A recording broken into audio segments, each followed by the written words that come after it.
Karibuni kwenye kikao hiki, kwenye mkutano huu. Tuna ajenda moja tu. Tunazungumza uchaguzi mkuu wa klabu ya Young Africans.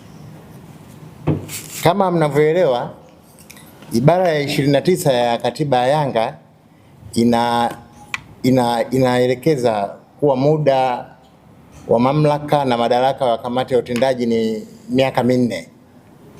Kwa maana hiyo, kila baada ya miaka minne tunatakiwa kufanya uchaguzi mkuu.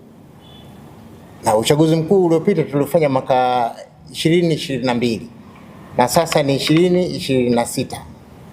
Tulifanya mwezi wa 7. Kwa hiyo kamati ya utendaji inaelekea mwisho muda wake wa utawala.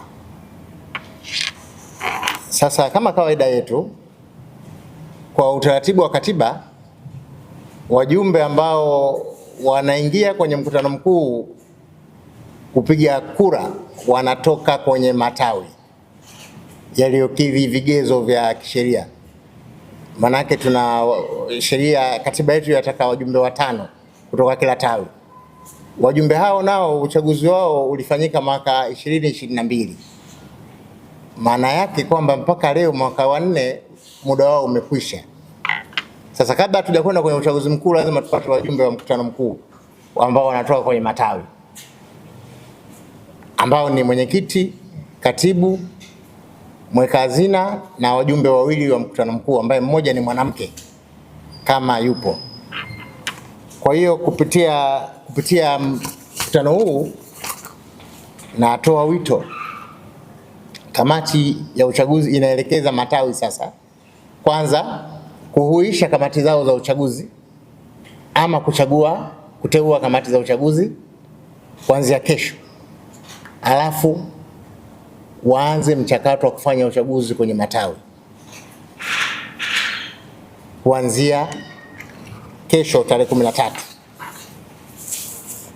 Matawi kikatiba yanayokidhi vigezo, tawi linatakiwa kuwa na watu 100 kwa matawi ya ndani na usizidi watu 500. Kwa matawi yaliyokuwa nje ya nchi ni watu kuanzia 20 kwa hiyo wafanye, na hapa natoa wito wafanye uchaguzi sasa. Na utaratibu wa kufanya uchaguzi upo kwenye mwongozo wa uchaguzi wa matawi, tulishautoa tangu mwaka 2022. Kwa hiyo ule mwongozo bado uko valid, wafanye uchaguzi huo.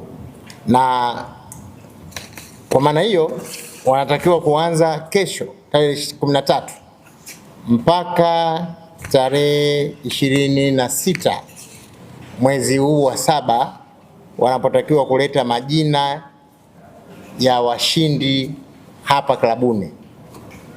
Baada ya hapo sasa, Mwenyezi Mungu akijalia, tutakuja tena hapa kutangaza sasa uchaguzi mkuu. Asanteni sana.